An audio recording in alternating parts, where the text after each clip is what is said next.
사순절 기간 도입 유머를 조금 자제할 테니까 부활절 이후를 기대해 주시길 바랍니다. 오래전 미국을 횡단하는 한 열차가 있었습니다. 수천 킬로미터를 횡단하는 그런 열차였기에 두 개의 큰 엔진이 주 엔진으로 작동하면서 이렇게 그 큰 기차를 이렇게 끌고 나가는 그런 기차였는데, 어느 날 로키 산맥을 이렇게 올라가려고 하는 그 시점에 그 주 엔진 가운데 한 개가 고장 나고 말았다고 하지요. 그런데 인근에 도시도 없고 기술자도 또 구해오는 상황이 안 되는 상황에서 이 기차가 이제 이 산맥을 넘어가야 되는데 엔진이 한 개밖에 남지 않은 것입니다. 기관사가 이 한 개의 엔진으로라도 어떻게 이 산을 넘어서 이제 다른 역에 가서 기술자를 불러서 고쳐야겠다 생각하고 이 산맥을 넘어가는데, 그 산 중턱쯤 이르렀는데 평소에 두 개의 엔진으로 작동하던 것이 한 개로 이렇게 무리해서 가다 보니까 또 과부하가 걸려서 그 엔진조차도 고장이 나서 이 산맥의 중턱에 그 횡단 열차가 멈추고 말았다고 하지요. 그러니까 밖으로 보면 만년설이 있고 이렇게 추위에 떠는 그런 상황 가운데서 기차가 멈춰버리고 나니까 승객들이 웅성거리면서 이렇게 항의가 터져나오기 시작했습니다. 그것을 진정시키려고 기관사가 이제 상황을 알려드리기 위해서 방송을 하는데 이렇게 방송을 했다고 하죠. 승객 여러분, 여러분에게 긴급 상황을 말씀드리겠습니다. 한 가지는 기쁜 소식이고 한 가지는 나쁜 소식이 있습니다. 나쁜 소식은 엔진 두 개가 있는데 두 개가 다 꺼져 버렸다는 것입니다. 기쁜 소식은 여러분이 타고 있는 것이 비행기가 아니고 열차라는 것입니다. 이렇게 방송했다고 하죠. 무엇인가 막혀버린 것 같고 다 고장난 것과 같은 그런 상황 가운데서도 기쁜 소식을 찾고 가능성을 보는 것이 바로 믿음의 사람들이 해야 되는 그러한 믿음의 방향입니다. 오늘도 사순절 첫째 주일 하나님께서 우리를 불러주셔서 이 자리에 있게 하심을 감사하면서 나에게 들려주신 말씀 기대하면서 오늘도 주신 말씀 붙들고 한 주간도 승리하시는 귀하고 복된 주의 자녀들 다 되시기를 간절히 바랍니다. 우리 다 같이 2절 3절 말씀 받들어 읽겠습니다. 내 형제들 가운데 하나인 하나니가 두어 사람과 함께 유다에서 내게 이르렀기로 내가 그 사로잡힘을 면하고 남아있는 유다와 예루살렘 사람들의 형편을 물은즉 그들이 내게 이르되 사로잡힘을 면하고 남아있는 자들이 그 지방 거기에서 큰 환난을 당하고 능욕을 받으며 예루살렘 성은 허물어지고 성문들은 불탔다 하는지라. 아멘. 오늘 말씀의 주인공은 느헤미야라고 하는 선지자입니다. 느헤미야의 이름은 하나님의 도움, 여호와의 도움, 여호와가 도우셨다 하는 그러한 이름의 뜻이지요.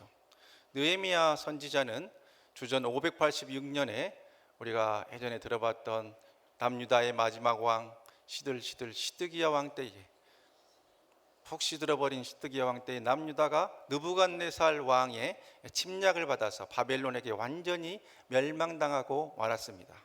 그때 이 느헤미야의 선조들이 포로가 되어서 바벨론 땅에 끌려오게 되었지요. 근데 그로부터 시간이 무려 140여 년이나 흘러서 그 기간 동안에 바벨론 나라는 바사, 즉 페르시아라고 하는 나라에 멸망을 당하고 말았습니다. 그러니까 140년 전에 느헤미야의 선조들은 바벨론의 포로로 끌려왔는데 그동안에 바벨론도 망하고 이제 페르시아의 지배를 받는 그 땅에서 느헤미야가 태어났다 하는 것이죠. 근데 느헤미야는 이렇게 바벨론 3차 포로의 그러한 후손이었는데, 이 느헤미야는 그래도 그 당시에 예를 들면 수만인지 수십만인지 알 수는 없습니다만은 이 포로의 후손 가운데서 가장 출세한 그룹의 그러한 사람이었음이 말씀을 통해서 확인이 됩니다. 그것은 그 당시 아닥사스다 페르시아 왕의 겨울의 궁전이었던 수산궁이라고 하는 곳에 일하는 그런 사람이었다고 말씀이 증거하고 있기 때문이지요. 궁전에서 일한다고 하는 것이 특별히 식민지 백성으로서 본국의 왕의 궁전에서 일한다고 하는 것은 이 느헤미야가 얼마나 만인의 부러움을 살 만큼 출세한 사람이었는가 하는가를 드러내고 있는 그러한 증거입니다. 이스라엘의 유다의 혈통이긴 하지만 느헤미야는 당시 최고의 문화와 학문이 있는 바사의 페르시아의 학문의 교육을 받으면서 남부럽지 않게 성장을 했을 것이고, 그는 또 그 당시 사회에서 엘리트로 손꼽힌 사람이었을 것이기 때문에 그는 왕궁의 관리로 이렇게 들어가게 되었던 것입니다. 그러니까 이 느헤미야에게 있어서 남유다와 이스라엘은 조상의 나라였지 자기의 나라는 아니었습니다. 그러니까 남유다에 대해서 이미 140여 년 전에 망해버린 나라에 대해서 관심을 갖거나 또 그것에 대해서 생각하지 않는다고 해서 누가 문제를 삼을 만한 그러한 상황이 아니었다는 것이죠. 그런데 느헤미야는 남유다의 형편을 살피고 돌아온 하나니와 그 사람들에게 남유다와 예루살렘이 어찌 되고 있느냐 하는 것을 물었다고 말씀은 증거하고 있습니다. 하나니가 말하기를 거기에 남아있는 그러한 사람들이 큰 환난을 당하고 그 예루살렘 성은 무너지고 성문들은 불에 탔다고 증언을 합니다. 아니, 조상의 나라가 140년 전에 이미 망했는데 그 성이 무너지고 성문이 불에 탔건 말았건 그 140년 후에 있는 후손과 무슨 상관이 있겠습니까? 그런데 느헤미야는 그 하나니를 통해서 들은 그 예루살렘 성문이 이 성이 무너지고 성문이 불에 탔다는 소식을 듣고 이렇게 행했다고 4절 말씀은 증거하고 있는데, 우리 4절 말씀 다 같이 받도록 하겠습니다. 내가 이 말을 듣고 앉아서 울고 수일 동안 슬퍼하며 하늘의 하나님 앞에 금식하며 기도하여. 아멘. 느헤미야는 특별히 140년 전에 제3차 바벨론 포로로 잡혀왔던 그런 후손 가운데서 상위 0.0001%에 속하는 그런 엘리트였겠지요. 그러니까 왕궁에 들어가서 관리로 출세해서 이렇게 살아가는 사람이었겠죠. 그렇다고 하면 그의 생활은 그 당시에 최고위층의 생활을 하고 있었을 것이고 굉장히 럭셔리한 그런 생활을 했을 것입니다. 그런데 느헤미야는 참 특별하게도 자신들의 조상의 나라, 자신의 나라의 동족의 아픔을 온몸으로 느끼면서 그들을 위한 간구를 이어나갔다고 느헤미야서는 증거를 하고 있는데, 무려 그 느헤미야서에서 9번이나 이렇게 느헤미야가 나라를 위한 기도를 했느라고 이렇게 느헤미야서 말씀 가운데 기록이 되어져 있습니다. 느헤미야는 선민 이스라엘의 후손임을 잊지 않았고 자신의 나라에 대한, 동포에 대한 뜨거운 마음을 가지고 하나님께 이렇게 기도를 하게 되었는데, 느헤미야의 기도는 자신의 개인의 행복과 가정의 행복의 범주를 넘어서서 그 온 나라와 민족을 향한 위대한 중보의 기도를 했고 또 그것에 대해서 눈물의 금식 기도를 했음을 증거하고 있습니다. 느헤미야의 금식 기도가 어떠했는가, 이렇게 5절 6절 말씀을 읽으면서 우리 다 같이 확인해 보도록 하겠습니다. 이르되 하늘의 하나님 여호와, 주를 사랑하고 주의 계명을 지키는 자에게 언약을 지키시며 긍휼을 베푸시는 주여 간구하나이다. 이제 종이 주의 종들인 이스라엘 자손을 위하여 주야로 기도하오며 우리 이스라엘 자손이 주께 범죄한 죄들을 자복하오니 주는 귀를 기울이시며 눈을 여시사 종의 기도를 들으시옵소서. 아멘. 느헤미야의 금식 기도는 하늘의 하나님 여호와를 부르면서 시작합니다. 지난 주간에 우리는 성경에 나오는 하나님을 부르는 표현 가운데서 어떤 표현을 썼는지 혹시 기억나신 분 계십니까? 만군의 여호와에 대해서 지난 시간에 우리는 말씀을 받았지요. 오늘은 하늘의 하나님 여호와에 대해서 우리가 말씀을 생각을 하는데, 이 표현은 성경에 단 4번밖에 나오지 않는 그런 진귀한 그러한 표현입니다. 그런데 느헤미야가 이 말씀을 사용을 했는데, 하늘의 하나님 여호와라고 하는 표현은 전지전능하신 창조주 하나님, 모든 것을 섭리하시고 그분의 경륜 가운데서 이끌어 주시는 그런 창조주 하나님에 대해서 강조할 때 쓰였던 그러한 표현이라는 것을 볼 수가 있습니다. 그런데 이 하늘의 하나님 여호와라고 느헤미야가 부르면서 두 가지 하나님에 대한 것을 말하는데, 첫 번째는 크고 두려우신 하나님에 대해서 이야기를 하고 있고, 두 번째는 그의 백성들과 맺은 언약을 지키시고 긍휼을 베푸시는 하나님에 대해서 이 느헤미야가 그렇게 이야기를 하고 있습니다. 자신의 민족을 향한 중보의 금식 기도를 하고 있는 느헤미야가 하나님을 부른 후에 이 한 첫 행동이 있는데, 6절 중반부, 방금 빨리 나왔다 사라졌는데 다시 나오기를 바라고 6절 중반부 이렇게 기록하고 있는데, 이스라엘 자손을 위하여 주야로 기도하오며 우리 이스라엘 자손이 주께 범죄한 죄들을 자복하오니, 이렇게 기록을 하고 있습니다. 그 당시에 이스라엘의 이러한 후손들이 느헤미야를 대표자로 세워서 당신은 우리의 죄와 우리를 위해서 간구해 주시오, 중보해 주시오, 어느 누구도 말을 하지 않았습니다. 그러나 느헤미야는 스스로 자신의 조상의 나라, 그리고 자신의 그 혈통을 이어주는 자신의 나라인 선민 이스라엘을 위해서 기도를 하는데, 가장 먼저 그가 했던 것은 이스라엘의 죄악을, 죽게 범죄한 죄들을 자복한다고 말씀하고 있습니다. 금식 기도로 하나님께 나아갈 때에 가장 먼저 해야 할 것이 바로 회개라고 하는 것을 느헤미야는 보여주고 있지요. 교회력이라는 말을 들어보셨습니까? 우리에게 1년 365일 달력, 캘린더라고 하는 것이 있듯이 교회에서 지키는 교회력, 처치 캘린더라고 하는 것이 있습니다. 중세 가톨릭 교회는 동방교회라고 하는 정교회, 서방교회라고 하는 그들 가톨릭, 그리고 개혁교회라고 하는 오늘날의 우리 개신교가 지키는 그 범위를 넘어서서 이런저런 사람들을 그들만의 성자로 지정을 하고, 그 성자를 숭배하는 날들을 교회력에 넣고 전례력이라는 말로 오늘날까지 지키고 있습니다.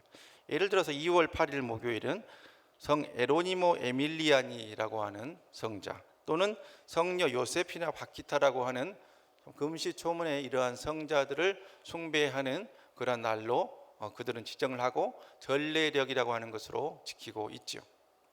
근데 오늘날의 우리 개신교는 이러한 성인들을 숭배하는 그들의 전통을 다 거부하고 동방교회인 그리스 정교회, 또 로마 정교회, 러시아 정교회, 이런 정교회들과 또 로마 가톨릭과 또한 이렇게 오늘날의 리폼드 처치, 개혁교회인 개신교가 공통적으로 이 합의를 해서 지키고 있는 이 교회에서 지키는 절기를 제정을 했으니 그것이 바로 교회력이라고 하는 것입니다. 여기에는 성탄절 즈음에 지키는 대강절이 있겠고, 그리고 부활절 전에 지키는 사순절, 이런 것들이 바로 모든 나라와 교파와 교단의 벽을 넘어서서 지키고 있는 교회력의 귀한 그러한 절기들입니다. 그 가운데서 지난 수요일부터 이렇게 부활주일 전까지 이어지는 절기는 바로 사순절이라고 하는 그러한 절기입니다. 지난 14일 수요일은 2월 14일이었습니다. 그래서 세상의 연인들은, 특별히 우리나라에서는 여성들이 남성에게 사랑을 고백한다고 하는 발렌타인데이라고 하는 그러한 날이었습니다. 예년에는 우리 목사님들께 젊은 집사님, 권사님들이 이렇게 초콜릿도 갖다 주고 하더니 올해는 아무도 안 갖다 줘서 애정이 식었나 보다 하고 있었는데, 일부 때 이야기했더니 준비해왔다고 우리 사랑부에서 또 이렇게 저에게 초콜릿을 갖다 주었어요. 감사드리고, 어쨌든 세상에서는 발렌타인데이라고 하는 날로 지키는 그 날이 바로 교회력에서 제2 수요일이라고 지키는 그러한 날이었습니다. 그날로부터 사순절이 이렇게 시작이 되는데, 이 제2 수요일로부터 이 부활주일 전날까지, 또는 어떤 전통에는 목요일 밤까지로 이렇게 말하기도 하고 그렇게 하는데, 실상 주일은 사순절에 해당이 되지 않는데, 또 어떤 예배학의 전통에서는 오늘을 이 사순절 첫 주일은 또 해당이 된다, 뭐 이런 것들이 있어요. 왜냐하면 사실 예수님이 말한 게 아니고 이런 교회들이 합의해서 하는 전통이기 때문에 조금 다른 부분들이 있는 것이지요. 어찌되었든 주일은 사순절 기간이 사실은 아니고 평일들을 이렇게 지키고 있는데, 자, 이 사순절이라고 하는 것이 우리 사랑하는 성도님들께 어떤 의미로 주어지고 있습니까? 그냥 주일날 와서 이렇게 주보를 보면 오늘은 사순절 첫째 주일입니다, 다음 주에 보니까 사순절 둘째 주일입니다, 이렇게 하면서 시간이 또 이렇게 빨리 흘러서 이렇게 이 시간들이, 한 주간 시간이 이렇게 빨리 갔구나 하는 것을 알려주는 그런 이 카운터의 역할을 사순절이 하고 있지는 않으십니까? 아니면 또 이 한 주간의 시간이 그렇게 저렇게 흘러가고, 또 나와는 아무 상관이 없고, 또 이렇게 무엇인가 교회 안에서만 쓰는 독특한 용어로만 알고 있지 않으십니까? 아니면 뭔가 우리의 자유를 억압하고 큰 부담을 주는 또 그러한 그 시간으로, 뭔가 길지 않았으면 좋겠고 빨리 끝났으면 좋겠는 그런 느낌의 이 짐이 되는 시간으로 인식하고 있지는 않으십니까? 교회력의 모든 절기가 그렇습니다만 특별히 사순절은 하나님과 나와의 관계를 바로잡는 참으로 귀한 그러한 시간입니다. 그리고 이 시간은 그렇게 마치 이 큰 장대비가 오기 전에 잔뜩 찌뿌린 날씨와 같은 그런 암울하고 음울하고 그 어둠컴컴한 그런 느낌의 시간이 아니라 부활의 기쁨과 환희의 순간을 앞두고 하나님께로부터 받는 영적인 에너지를 응집시키고 그 힘을 키워나갈 수 있는 가장 좋은 시기가 바로 사순절이라고 하는 그러한 시기입니다.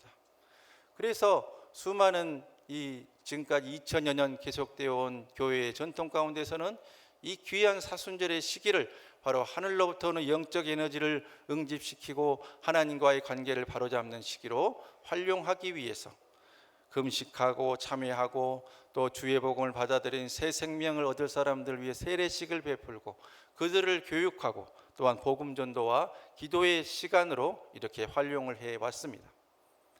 그래서 동방교회라고 하는 정교회와 서방교회라고 하는 로마 가톨릭에서는 제4세기의 시리아의 영성가였던 성 에프렘이라고 하는 이 성인이 했던 그 기도를 오늘날까지도 평일 밤에 이렇게 하면서 그들의 마음을 다잡고 왔는데, 그 기도의 내용은, 그 기도문은 다음과 같습니다. 기도문을 읽어드리겠습니다. 내 생명의 구주이신 주님, 나를 헛된 말과 권력의 욕망, 실망 그리고 나태한 마음에서 멀리하여 주소서. 그리고 주의 종에게 사랑과 인내와 겸손, 정결의 마음을 주소서. 나의 구주, 나의 왕이시여, 내 자신의 허물을 알게 하시고 다른 사람들을 비방하지 않게 하소서. 주여 영원토록 영광 받으소서. 아멘. 이것이 1600여 년 동안이나 정교회와 로마 가톨릭에서 밤마다 읽고 반복했던 그러한 기도문인데, 참 놀라운 것이 그 시절에도 나오는 4가지 죄악 가운데 헛된 말이 있다는 겁니다. 또 이 그 가운데서 이 내 자신의 허물을 알게 하고 다른 사람들을 비방하지 않게 하소서라고 말했다는 것입니다. 성 에프렘도 그 시대에도 바로 우리의 입술 때문에 하나님의 영광을 가리우는 악한 일들이 있었음을 반증하고 있는 것이죠. 바라기는 이번 사순절에 우리의 언행을 하나님 앞에 바로 세우는 데 있어서 입술에 구분하실 수 있기를 간절히 바랍니다. 이러한 사순절의 전통 가운데 약 15년 전부터 낮은 울타리 같은 기독교 문화단체에서 제안해서 많이 유행했던 그러한 이런 사순절을 지키는 방법이 있었으니 그것이 이른바 미디어 금식이라고 하는 것입니다. 미디어 금식은 이 넘쳐나는 각종 미디어, 그러니까 TV, 게임, 인터넷, SNS, 쇼핑, 핸드폰 사용, 이런 것들에 우리가 너무 지배당하고 이것들에 컨트롤 당하고 있기 때문에 그것들을 조금 줄이고 절제하는 그러한 이 금식이다 해서 미디어 금식, 그래서 자신의 삶을 돌아보며 하나님께 더 가까이 나아가자 해서 이 젊은 청년들과 우리 10대 자녀들 중심으로 해서 사순절에 많이 유행했던, 또 지금도 쓰여지고 있는 그런 방법이죠. 미디어 금식, 사순절 기간에 한번 참고하시고 실천하실 수 있길 바랍니다. 또 여기에 이어서 최근 들어서 이 올 겨울도 너무나 따뜻하지 않았습니까? 그래서 이것이 다 지구온난화 때문에 생겨나는 문제인데, 이제 지구온난화를 넘어서서 지구 가열화가 되었다고 합니다. 그래서 그 온도가 더 이렇게 올라가고 있는 그런 상황 가운데서 앞으로 이제 10년, 20년 되면은 소위 말하는 지구 열탕화, 지구 열대화가 되어서 더 큰 문제들이 생겨난다. 이것은 우리 사람들이 무분별하게 사용하는 소위 탄소가 발생해서 그 연료 때문에 이런 일이 생기기 때문에 탄소를 줄여야 한다. 그래서 우리 기독교계에서도 미디어 금식을 넘어서서 그것을 포함하는 탄소 금식이라고 하는 것이 이 수년 전부터 또 생겨났어요. 그래서 우리 교단 사회봉사부에서도 올해 사순절을 맞이해서 탄소 금식 40일 창조세계 돌봄 7주 세계 교회 실천 스토리텔링이라고 해서 이렇게 탄소 금식을 할 것을 제안을 했습니다.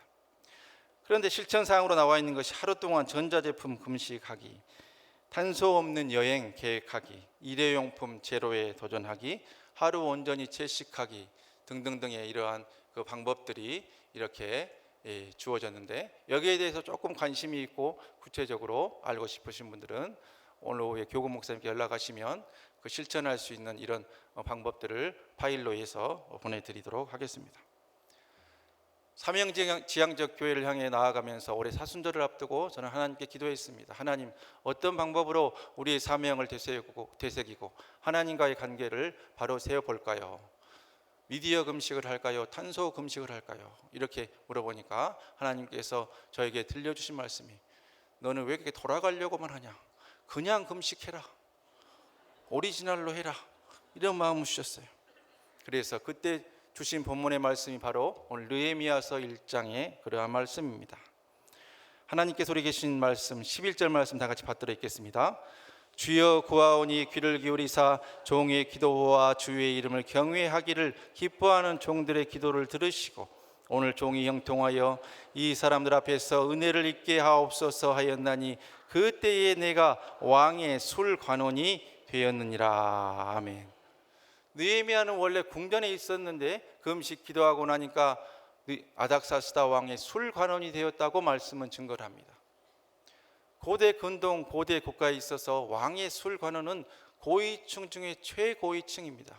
왜 그러냐고 하면 왕의 또 왕비가 마시는 그 술에 독이 들어가 있지 않은가 항상 먼저 시음을 하면서, 또 그것을 왕이 잘 마시는 것을 바로 옆에서 지켜보면서 왕과 술자리를 함께 하기도 하고 왕의 말벗이 되어주기도 하고 또 왕의 어떤 일에 조언자 상담자가 되어주기도 하면서 이 왕과 거의 친구격으로 이렇게 지낼 수 있는 사람이기 때문에 이 술 관원은 고위층 중에 최고위층이었습니다. 나라 권력의 최상층부를 차지하는 그 위치로 하나님께서 인도해 주신 것이죠. 말하자면 일제시대의 동경에 있는 일왕의 궁전에 우리 조선의 사람이 이 술 대신으로 들어갔다, 이렇게 이해하시면 되겠습니다. 느헤미야가 금식하고 기도하고 자신의 안위를 내려놓고 나라를 위한 중보적 기도를 시작하고 계속할 때에 하나님께서는 신묘막측한 방법으로 궁전에 미리 와 있던 느헤미야를 왕의 술 관원으로 이렇게 만들어 주셨습니다. 느헤미야가 사실 어느 타이밍에 술 관원이 됐는지 본문 말씀만 가지고는 명확하지가 않아서 학자에 따라서 여러 그런 해석이 있습니다만은 11절 말씀만 봤을 때 그 타이밍이 금식기도 이후에 주어졌다 하는 것을 우리는 확인할 수가 있지요. 근데 왜 하고 많은 관원 가운데 술 관원을 되게 하셨을까? 비록 높은 직급이긴 하지만 하는 것이 이제 2장에 가면 그 궁금증이 풀리게 되는데, 왕이 술자리를 가지면서 이 느헤미야를 옆에 두고 혼자 이렇게 술을 마시고 있는데 느헤미야 얼굴에 수심이 가득하고 근심이 가득한 것을 보게 되면서, 야 느헤미야야, 왜 그렇게 네 표정이 어둡냐? 이렇게 물어보니까 느헤미야가 우리 그 고국의 조상의 나라 이스라엘 남유다의 이야기를 하면서 예루살렘 이 성이 무너지고 성벽이 다 불에 탔다고 하지 않습니까? 그래서 제 마음이 너무 무겁습니다, 이렇게 그 말을 하게 되고, 그때에 이 아닥사스다 왕이 느헤미야를, 그러면 네가 가서 성벽을 세워라, 성을 재건해라는 그 명령을 해 주셔서 느헤미야는 아닥사스다 왕의 공식적인 그러한 이 명을 받고 총리의 역할을 하면서 50여일 동안 예루살렘 성과 성문을 재건하는 일을 하게 되었습니다. 권력의 최고위층으로 들어가는데 그 시작이 바로 느헤미야의 금식 기도에서부터 시작되었음을 기억하실 수 있기를 바랍니다. 기도하면 하나님이 도와주십니다. 기도하면 길이 열립니다. 기도하면 하나님께서 우리를 위해서 일하기 시작해 주십니다. 그러기에 우리는 큰 환난이 있고 어려움이 있고 눈물의 골짜기를 지나고 있을지라도 기도해야 합니다. 이런 이야기 혹시 들어보셨습니까? 포기는 배추 셀 때는 하는 것이다. 무슨 말씀인지 모르시는 분 계신데, 그 포기와 이 포기가 사실은 뜻이 다른 동음이의어입니다마는 언어 유희의 기법으로 포기는 배추 셀 때는 하는 것이다, 이런 말이 있습니다. 우스갯소리로 우스갯말로 쓰는 말이지만 정말 귀한 말입니다. 그렇습니다. 믿는 사람들 포기하지 마시고, 하나님을 믿는다고 하면 포기는 김장할 때 10포기, 20포기 할 때나 쓰시고 여러분의 인생의 포기라는 말을 완전히 지우실 수 있기를 간절히 바랍니다. 왜냐하면 우리는 기도할 수 있기 때문입니다. 기도로 주님 붙들 수 있기 때문이죠. 기도로 하늘의 문을 열고 응답의 문을 열고 복의 문을 여실 수 있는 2부 예배에 귀하신 성도님들 다 되시기를 주님의 이름으로 간절히 축원합니다. 축원합니다. 축원합니다. 그런데 이 기도에 금식의 힘이 더해지면 더 큰 응답, 더 빠른 응답을 받을 수 있는데, 그러나 이 금식 기도를 시작하면서 우린 느헤미야를 기억하고 가장 먼저 선행되어야 되는 그런 이해의 포인트가 있음을 우리가 알아야 합니다. 우리의 육신의 큰 욕망 중에 하나는 식욕을 절제함으로써 얻는 유익이 무엇이냐 하는 것이죠. 우리는 금식 기도를 하겠다 하면 그러면 무슨 기도에 응답받을까 하는 그 생각부터 합니다. 틀린 이야기는 아닌데 또 맞는 이야기도 아닙니다. 금식 기도를 하면 어떤 응답을 받느냐, 어떤 응답을 주실 것인가 기대하는 것은 한 가지가 빠져 있습니다. 그것은 무엇이냐? 금식을 통해서 우리가 얻는 것은 하나님의 응답 이전에 하나님과 나와의 관계를 바로 세우는 것입니다. 세상의 것들 내가 끊음으로 말미암아 하나님과 나와의 관계를 금식으로 바로 세우니까 하나님께서 내 기도에 더 잘 응답해 주시더라. 이것이 바로 금식 기도의 영적인 원리입니다. 그런데 우리는 그 첫 번째 단계인 회개를 통한 하나님과의 관계를 바로 세운 것을 다 잊어먹고 그냥 금식 기도하면 저희가 무슨 문제가 있나 보다, 어려움이 있나 보다, 금식해서 어떤 응답 주시는가 보자 하면서 그 열매에 대해서만 미리 생각을 합니다. 그러나 우리의 금식 기도 이제 그런 차원에서만 머물러서는 안 됩니다. 금식 기도를 하실 때 제일 중요한 거, 회개함으로 주님 붙드시고 하나님과 나와의 관계를 바로 세우실 수 있기를 간절히 바랍니다. 내 영을 맑게 하고 하나님과의 관계를 바로 세우는 것까지만 하십시오. 그러니까 하나님이 응답을 주시든 말든 그것은 하나님의 영역의 일입니다. 그것은 다 주님의 뜻에 맡겨놓고 우리는 금식을 통해서 우리의 영을 맑게 하고 회개함으로 하나님과의 관계를 바로 세우니까 하나님께서 건강의 복도 주시고 물질의 복도 주시고 자녀의 길도 형통케 하시고 우리 삶을 평탄케 하시는 복을 주시더라. 그렇게 나가는 것이 올바른 금식의 자세입니다. 그래서 하나님이 기뻐하시는 금식에 대한 말씀이 이사야서 58장 6절로 11절에 나오는데 그 가운데서 우리 6절, 8절, 9절 상반부까지만 우리 다 같이 합독하도록 하겠습니다. 내가 기뻐하는 금식은 흉악의 결박을 풀어주며 멍에의 줄을 끌어주며 압제 당하는 자를 자유하게 하며 모든 멍에를 꺾는 것이 아니겠느냐.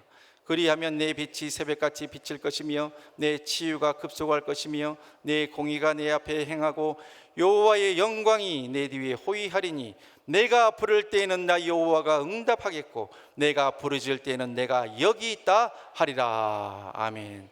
올바르게 금식하고 하나님과의 관계를 바로 세우고 기도하면 여러분의 빛이 새벽같이 빛나게 될 것입니다. 치유가 급속도록 임하여 강건하여질 것입니다. 우리가 부를 때에 하나님이 응답해 주실 것입니다. 우리가 부르실 때에 하나님이 여기 있다, 내가 여기 있다 말씀해 주신다고 말씀하고 계십니다. 이러한 복과 은혜를 꼭 누리실 수 있기를 간절히 바랍니다. 그런데 실상 우리는 평생에 한 번도 금식 기도는 남이나 하는 것이고 나하고는 상관이 없는 것으로 생각하고 있는 분들이 많이 있습니다. 그래서 제가 이번 사순절 맞이해서 우리가 할 수 있는 수준의 쉬운 금식의 방법을 알려드리겠습니다. 첫 번째는 하루에 한 끼 금식하기. 그러니까 아침 금식이면 아침 금식만 하시고 점심 금식이면 점심만 하시고 그렇게 한 달 금식을 하십시오. 하루에 한 끼 금식하기. 두 번째, 조금 더 금식이 되시는 분들은 일주일에 하루 금식하십시오. 쉬운 방법을 알려드리겠습니다. 저녁 7시에 맛있게 식사를 하십시오. 그 다음 날 7시 1분에 식사를 하십시오. 그러면 2끼 금식하고 24시간 금식하는 게 됩니다. 이렇게라도 하루 금식하십시오. 그리고 더 이제 준비가 되신 분들은 고난주간에 사흘 금식하십시오. 그래서 본인 스스로 계산을 해서 이제 거기에 이 정도 끼니며 이 정도가 전락되었다 하는 것은 여러분의 자녀들 다음 세대를 위해서 좋은 거 사주십시오. 베푸십시오. 그러나 나는 또 우리 교회 다음 세대를 위해서 세우겠다는 마음을 또 주신 분들은 또 그것을 가지고 여러분들 알아서 하나님께 헌금하십시오. 그러한 금식의 방법으로 하나님을 섬길 때에 하나님께서 이사야서 58장을 통해서 우리에게 약속해 주신 놀라운 복과 은혜를 더하여 주실 것입니다. 최적교인 3만 명을 넘어서는 교회로 부흥했던 인천의 주안장로교회를 목회하셨던 나겸일 목사님이 계십니다. 나겸일 목사님은 몇십 명밖에 되지 않는 작은 교회에 부임해서 저렇게 수만 명이 모이는 엄청난 교회로 부흥시켰던 참 놀라운 한국교회 대표적인 그런 부흥사 목사님이신데, 이분이 한참 목회가 잘 되고 이렇게 부흥하게 그렇게 되었을 때에 너무나 이렇게 재미있고 또 목회가 신나니까 몸을 너무 혹사하던 때가 있었다고 하죠. 그러니까 이제 피곤하고 몸에 조금 신호가 오고 좀 어려움이 있고 하는 그런 상황이 왔을 때도 뭐 이러다 좀 쉬면 괜찮겠지, 어디 가서 뭐 이렇게 수액 한번 맞으면 괜찮겠지, 이 정도 생각을 하면서 대수롭지 않게 그렇게 계속 몸을 과로하시고 혹사하셨다고 그래요. 근데 갑자기 그러다 말다 어느 날 쓰러지고 말았습니다. 이제 쓰러지게 되어서 인천에 있는 병원에 가서 종합적인 검사를 하니까 간암말기라고 하는 진단을 들은 거예요. 그래서 믿을 수 없다, 내가 무슨 간암이냐, 내가 기도하면 병도 낫고 그런 일들이 많이 있었는데 내가 간암에 걸려서 죽다니 해서 아무래도 오진인 것 같다 해서 서울에 있는 성모병원에 옮겨서 또 종합적인 검사를 했는데 똑같은 진단이 나온 거예요. 간암말기고 너무 급속도로 진행이 있어서 얼마 살지 못하실 것이다. 그것도 못 믿겠다 해서 그 당시 최고의 간암 전문 의사가 있던 이 세브란스 병원에 가서 김아무개 교수님을 만나서 또 종합적인 검사를 했어요. 근데 그 과정에서 이제 온몸이 황달이 와서 노랗다 못해서 이제는 새카매지고 배에는 복수가 차서 개구리처럼 빵빵하게 불러서 바늘로 콕 찌르면 터질 것 같은 그런 상태가 되어가고 정신도 오락가락하고 이제 몸이 점점점 처지는 그 상황에서 그 당시 우리나라 최고의 그런 간암 전문 의사였던 김 교수님이라는 분이 이런 말을 하죠. 간암 말기고 사흘을 못 넘깁니다. 그런 사형 선고를 받게 되었습니다. 그 정도 상황이 되니까 온몸에 이 통증이 심해지고 또 그 상황에서 몰핀 마약 주사를 맞으면서 이렇게 버티는 상황 가운데 내가 이제 죽나 보다 하는 그런 마음이 드셔서 마지막으로 하나님께 부탁하는 기도를 드렸다고 하죠. 하나님, 우리 교회를 부탁합니다. 우리 교인들을 부탁합니다. 주의 종이 죽었다고 그래서 흩어지는 연약한 교인들 없게 우리 교회를 지켜 주시옵소서. 이렇게 간구를 하고 또 그때 계셨던 부모님들 또 사랑하는 사모님 위해서 하나님, 내가 이 세상 떠나도 이들을 지켜달라고 부탁하고 있는데 갑자기 그 두 딸을 위한 기도를 하려는데 너무나 마음이 아파서 기도를 못하는 거예요. 그래서 옆에 있는 사모님한테 이렇게 말했다고 하죠. 여보, 내 새끼들이 보고 싶어. 죽기 전에 한번 보고 싶어. 그러니까 사모님이 그 따님들한테 연락을 했는데 또 뭐가 잘 안 맞아가지고 바로 오지 못하고 다음 날 아침에야 만날 수 있는 그런 상황이 되었다고 하죠. 근데 그 밤을 넘기는데 얼마나 힘들었든지 의사는 사흘을 말했는데 내가 오늘 밤에 죽는구나 하면서 이제 호흡도 가빠지고 이렇게 그 돌아가시기 직전에 나오는 그 이 가슴에 가래를 끼고 하는 그런 증상들이 나타나면서 간신히 이 정신력으로 버텨서 다음날 아침이 되어서 그 두 딸이 달려와서 아빠를 붙들고 아빠 죽지 마, 아빠 죽지 마 하고 매달리는 그런 상황이 되었다고 하죠. 그래서 그 딸들을 붙들고 있는데 내가 이렇게 죽으면 안 되겠다, 살고 싶다 하는 그런 마음이 들었어요. 그래서 하나님 기도를 바꿔야겠습니다. 우리 딸들 때문에 안 되겠습니다. 내가 이렇게 죽어버리면 내 집사람과 우리 딸들 길거리에 나앉게 되면 어떡합니까? 다시 살아나서 목회하고 설교할 수 있게 해주세요 하고 그렇게 기도를 했다고 하죠.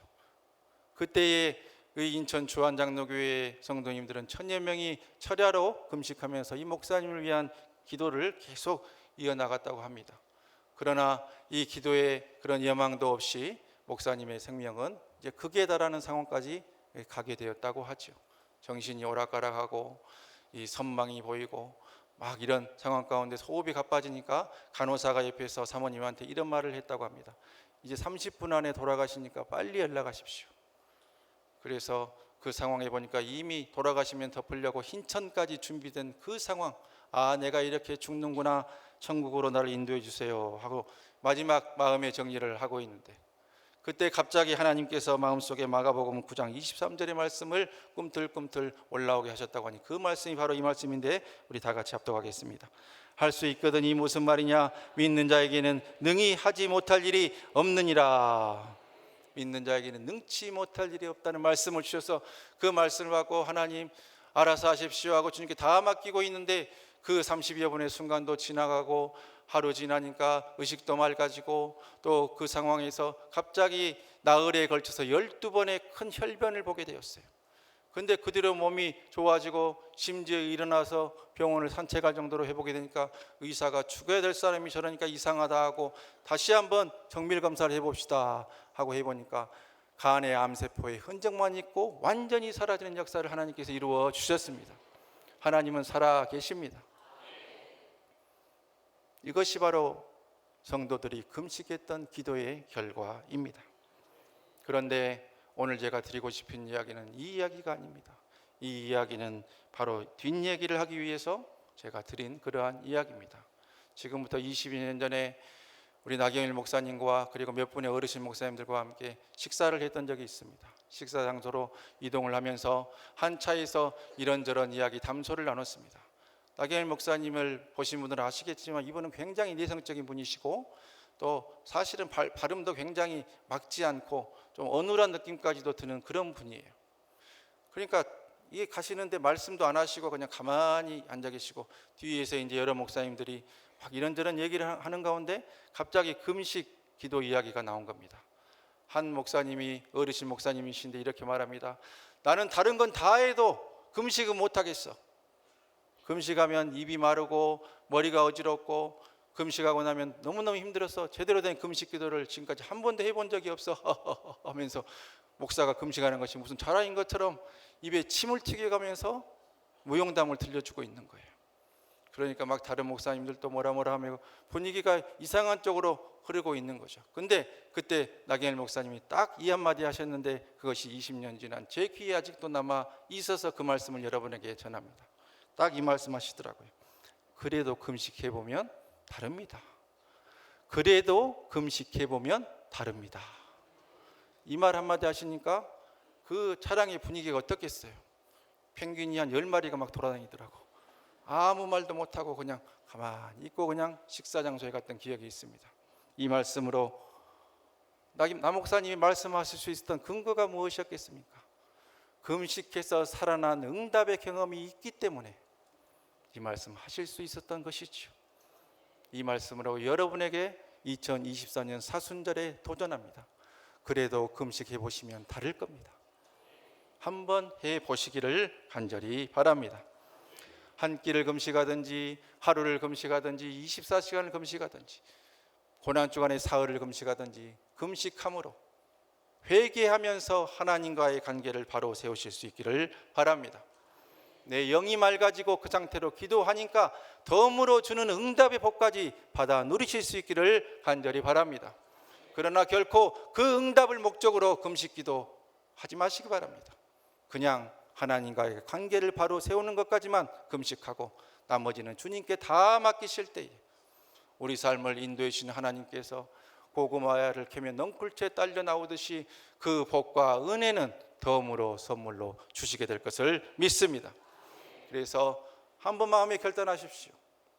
나는 금식을 한 번도 안 해봤는데 어떤 금식할 것인가 생각해 보시고 이것이라도 이렇게 올해 사순절에는 금식함으로 내 영을 맑게 하고 회개함으로 하나님과의 관계를 바로 세워야겠다고 결심하는 자에게 하나님께서 응답해 주실 것입니다.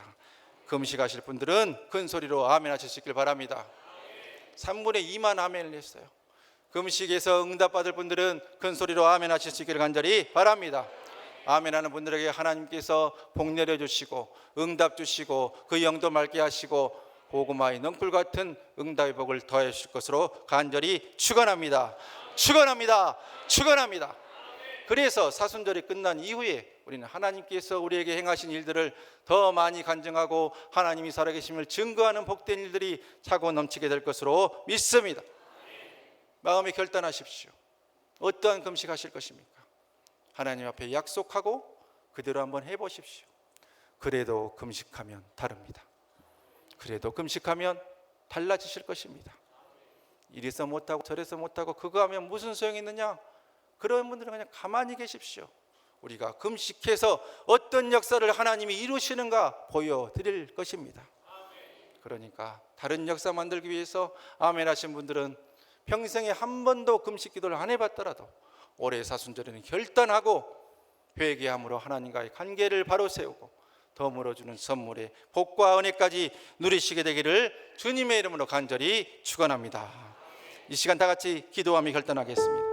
하나님, 내가 주님의 십자가의 사랑과 은혜를 묵상하는 사순절을 맞이하여 이제는 금식하며 기도하기로 서약하고 결단하옵나니 회개의 역사가 넘치게 하시고 하나님과의 관계가 바로 서서 삶의 큰 문제까지도 해결받는 복된 사순절 되게 해달라고 이제 결단하면서 주님을 세 번 부르고 다 같이 기도하겠습니다.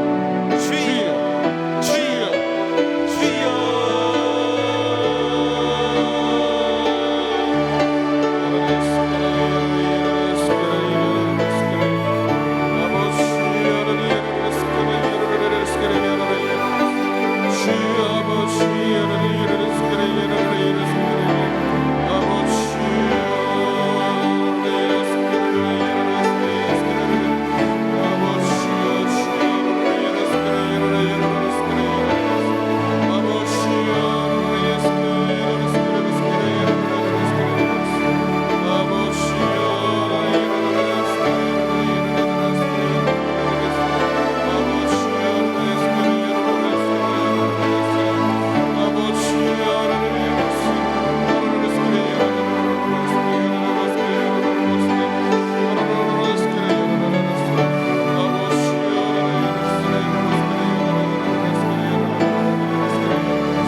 하나님 아버지, 독생자 예수님을 우리에게 보내셔서 보혈 흘려주심으로 우리를 구원케 해주심에 감사드립니다.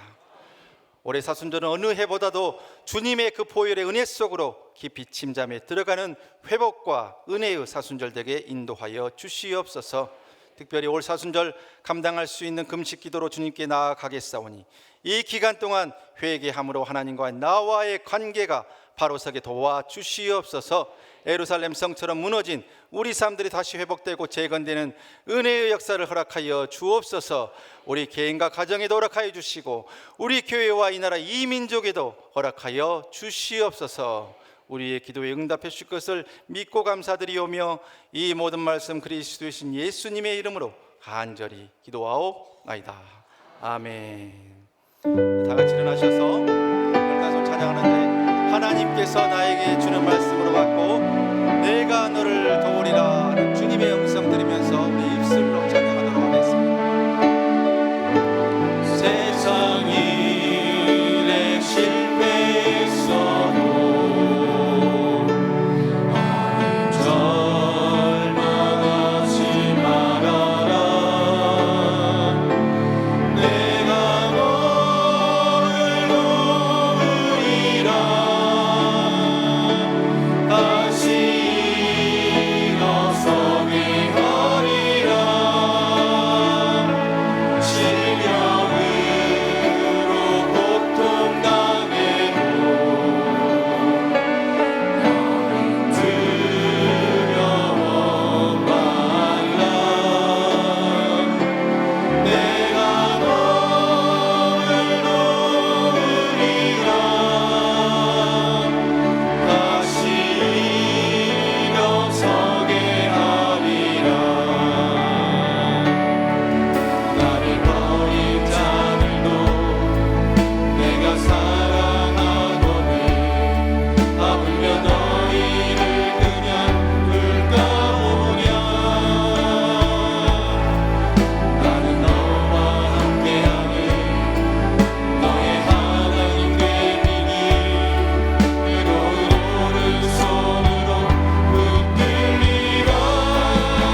이루시고 너를 지키시기를 원하며 여호와는 그 얼굴을 내게 비추사 은혜 베푸시기를 원하며 여호와는 그 얼굴을 내게로 향하여 드사 평강 주시기를 원하노라. 아멘.